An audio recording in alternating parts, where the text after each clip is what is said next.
स्वामी जी, आपकी बताई हुई चीज़ों को जिस तरह से लोग अपना रहे हैं, ये हार्ट के लिए उसकी एक ताज़ा मिसाल मैंने देखी स्वामी जी। परम औषधि। अभी तक मेरी जानकारी में नहीं थी ये बात।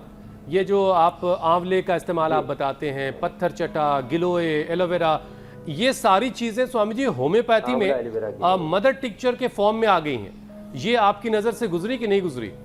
क्योंकि मुझे अभी ज़रूरत पड़ी अपने कैट के लिए, तो मैंने पत्थर चटा का मदर टिंक्चर मंगाया और वो उसको दे रहा हूँ। ये आपने स्वामी जी देखा कि नहीं देखा? क्या बात है। हाँ, थैंक यू, आपने बता दिया। अब मैं इस तरफ और ध्यान दूंगा। ये अच्छी बात है। और ये एनर्जी के आधार पर औषधियाँ बनती है होम्योपैथी में।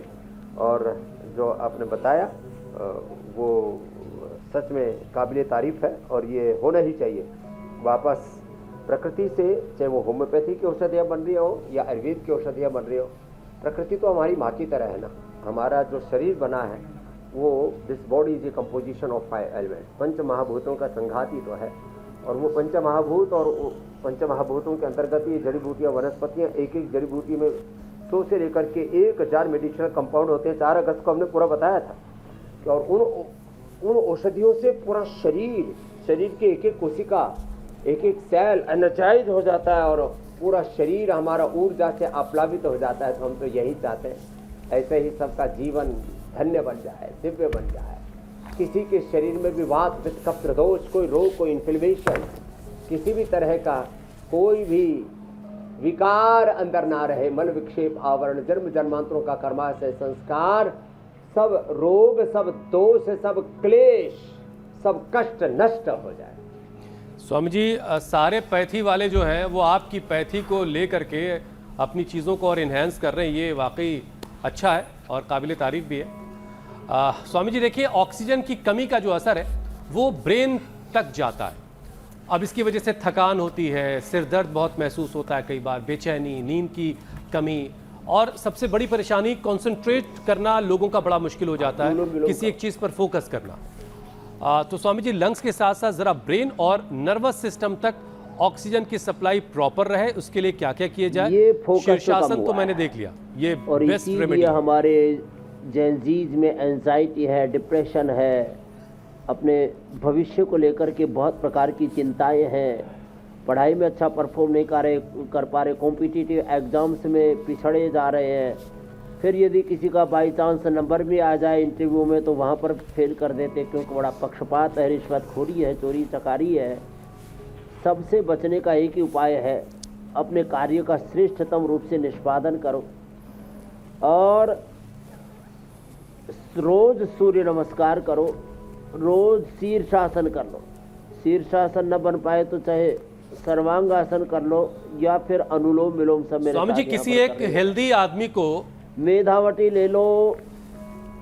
शीर्षासन कितनी देर तक कंटिन्यू करना चाहिए और कितने बार करना चाहिए? भाई ये सुबह शाम 2 बार कर सकते हैं और 2 मिनट से लेकर के 10 मिनट तक कर सकते हैं। मेरे एक मित्र जो है रोज आधा घंटा करते थे, जितेंद्र जी गुरुकुल में पढ़ते थे, सातव लेकर जी जिन्होंने चारों वेदों का भाष्य किया है। उन्होंने 1-1 घंटा 100 साल तक शीर्षासन किया, 1-1 घंटा। तो बड़ा अच्छा है, एंटी ग्रेविटी एक्सरसाइज है और ये अनुलोम विलोम साथ में कर ले। तो मैं कह रहा था इससे ना अपने अंदर कॉन्फिडेंस आएगा, कंसंट्रेशन बढ़ेगा, IQ लेवल बढ़ेगा, फोकस बढ़ेगा और अपने कार्य के प्रति हमारी प्रतिबद्धता, डिवोशन, डेडिकेशन, डिटर्मिनेशन, कैरेज पैदा होगा अंदर से। और ये बड़ा जरूरी है। आजकल लोग कह रहे हैं आपके दिमाग के ऊपर कब्जा RSS का हो गया है, योगी का हो गया, मोदी का हो गया है, बाबा रामदेव का हो गया है। कुछ कह रहे हैं आपके दिमाग पर कब्जा अडानी अंबानी का हो गया, कोई कह रहे हैं कि YouTube का हो गया, सोशल मीडिया का कब्जा हो गया, फेसबुक का हो गया, एक्स का हो गया, इसका उसका हो गया। आपका अपने दिमाग पर खुद का नियंत्रण होगा। आपका दिमाग कोई कैप्चर नहीं कर सकेगा। स्वामी जी, आपने लेकिन हमारे दिमाग पर बड़े मुस्कुरा रहे हैं। मैं ये कह रही हूँ, आपने लेकिन हमारे दिमाग पर योग का कब्जा करवा दिया है स्वामी जी। और हमारे जैसे और न जाने कितने सारे लोगों और इससे हम आत्मविजेता होते हैं। दूसरी चीजें हम पर हावी नहीं हो सकती, दूसरी चीजों की गुलामी की जंजीरों में हम नहीं जकड़ सकते। कुछ खाने पीने की चीजों की गुलामी, नशे की गुलामी, फूकों की गुलामी, गर्लफ्रेंड बॉयफ्रेंड की गुलामी, ये बड़ी खतरनाक है। पैसे की गुलामी, संसाधनों की गुलामी। नहीं तो ऐसे लोगों के लिए भी एक सलाह है स्वामी जी, छोटी सी आपकी आज्ञा से दे देती हूँ ये सलाह, तो पूर्ण स्वाधीनता का जीवन जिएंगे कि बॉयफ्रेंड ऐसा बनाइए जो योग करना चाहता हो और योग करता हो। गर्लफ्रेंड भी ऐसी ढूंढिए जो आपके साथ साथ खूब सारा पसीना बहाने योग करने के लिए तैयार हो।